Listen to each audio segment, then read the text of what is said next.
గోవా నుంచి గోదావరి వరకు సినిమాలలో ఆ ప్లేస్ ని అంత అందంగా చూపించి సినిమాలో హీరో హీరోయిన్ లాగా ఫీల్ అయిపోవడమే కాకుండా ఆ ప్లేసెస్ కి కూడా వెళ్ళాలి అనుకునేలా ఇన్ఫ్లుయెన్స్ చేసి కొన్ని సినిమాలేంటో చూద్దాం.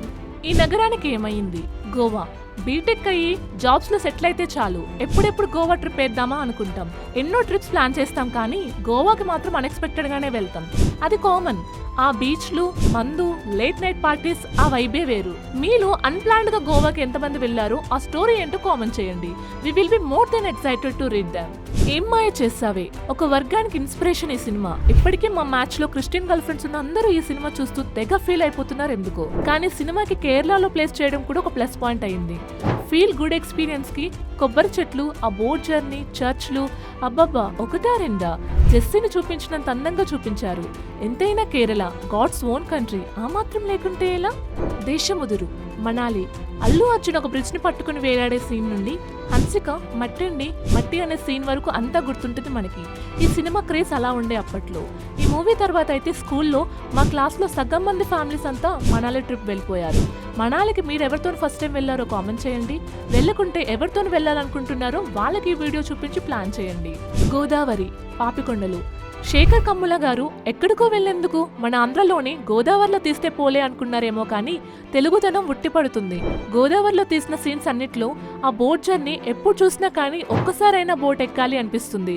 సీతారాముల కళ్యాణం కోసం ఇలా లైఫ్ లో ఒక్కసారైనా వెళ్ళాలి అనిపిస్తుంది. ఎవడే సుబ్రహ్మణ్యం, దూద్ కాశీ. మనిషి మనస్తత్వాన్ని మార్చగలిగే శక్తి ఒక జర్నీకి ఉందని నిరూపించిన సినిమా ఇది. వాళ్ళ దూద్ కాశీ జర్నీ. రిషి ఆనంది వాళ్ళ లైఫ్ ని లీవ్ చేసే విధానం ఇప్పటికీ ఇన్స్పైరింగ్ గానే ఉంటది. ఇక్కడికి చాలా మంది బకెట్ లిస్ట్ లో దూద్ కాశీ ఉంటది, ఇది మాత్రం పక్కా. కలేజా, రాజస్థాన్ పోయి ఎండకు వాటర్ లేక సస్తార్ మావా అనుకుంటారేమో కానీ రాజస్థాన్ లో చాలా హిడెన్ జెమ్స్ ఉన్నాయి. అప్పట్లో ఆ సినిమాను చూసి అనుష్క మీద క్రష్ వచ్చేసేదనుకో. ఆ ఇసుక, వాళ్ళు ఇసుకలో రోజంతా నడవడం, ఎక్కడో చిన్న ఊరు, భలే ఉంటది అసలు. కలేజా చూసాక ఇలాంటి అడ్వెంచర్లు కూడా ట్రై చేయాలని అనిపించింది. Happy days, Araku.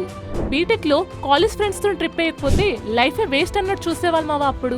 అసలు హ్యాపీ డేస్ వచ్చాక ఎన్నో జీవితాలు మారిపోయాయి, అది వేరే విషయం అనుకోండి. మూవీలో ఒక సాంగ్ లోనే అరకు చూపించిన వాళ్ళు వేసే ప్లాన్లు, ఇంట్లో ఒప్పించడాలు అచ్చం మనకైనట్టే ఉంటాయి. సొంతం, కాశ్మీర్. అప్పట్లో ఎంఎస్ నారాయణ గారు మంచులో దొరుకుతుంటే మాకు కూడా ఆడుకోవాలనిపించింది. పింగిల్ లాగా స్నోలో సేవ్స్ చేయాలనిపించేది. ఆయనలాగా ఫొటోస్ దిగుతూ రమ్లో స్నో వేసుకొని తాగాలనిపించేది. అర్జున్, మదురై. ట్రిప్లు అంటే ఫ్రెండ్సే కాదు ఫ్యామిలీతో కూడా వెళ్ళొచ్చు. అర్జున్లో మధుర మీనాక్షి అమ్మ గుడి చూసి సగం ఫ్యామిలీలు టికెట్ బుక్ చేసుకొని మదురై వెళ్ళిపోయారు చిన్నప్పుడు. చూడాలని ఉంది, కలకత్తా.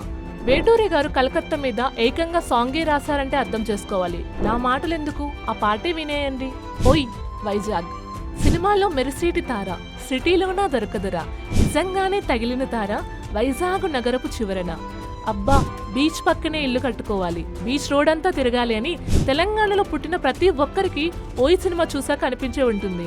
అట్లా మన బీచ్ హౌస్ ముందు చేరేసుకొని చిల్డ్ బీర్ పట్టుకొని నచ్చిన సాంగ్స్, నలుగురు మనుషుల చుట్టూ ఉంటే పొద్దున్నుంచి ఉన్న స్ట్రెస్ అంతా గయాబ్. Dear comrade, Ladakh.